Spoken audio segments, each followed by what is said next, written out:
Hi, I'm Dr. Britt Andreatta, and I want to talk to you today about our addiction to devices. Have you noticed how hard it is to put this thing down or not to keep checking it every few minutes? Well, psychologists have actually seen an uptick in what they're calling device addiction, even in people who don't have addictive personalities. I myself am guilty of this. What's interesting is that these devices are hitting the part of our brain that's really wired for that hunter-gatherer part, where we had to scour the hills for that last berry before winter. So when we turn them on, that email is the next berry. Did I get one? How about now? Do I have one now? Where is it? And so we can get obsessive about checking the email because it's hitting that same part of the brain. So first of all, don't feel bad about it. It's actually hitting part of your wiring that's tied to our survival. The problem is the berries are not in here. I actually think it's funny that blackberries were renamed crackberries because the irony is that they really are. They create addictions. So how can you play with that? Part of it is just putting in place some ground rules for yourself. Like, don't have the devices in your bedroom. Make your bedroom a sanctuary. Don't use this as an alarm clock, even though it's got that feature. Because if it's around, you're gonna check it.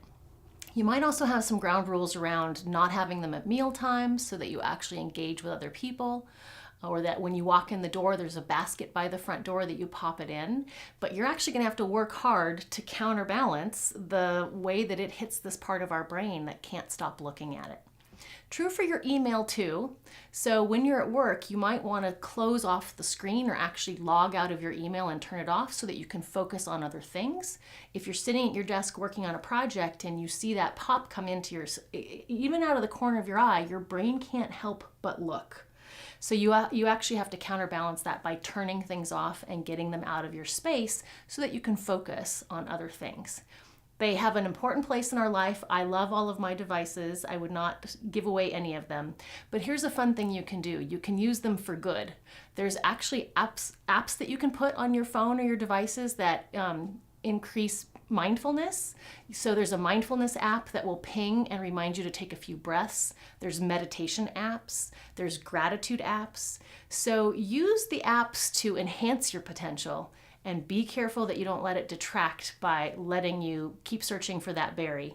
It's going to take away from your ability to focus. So then the other thing that I want to say is for leaders.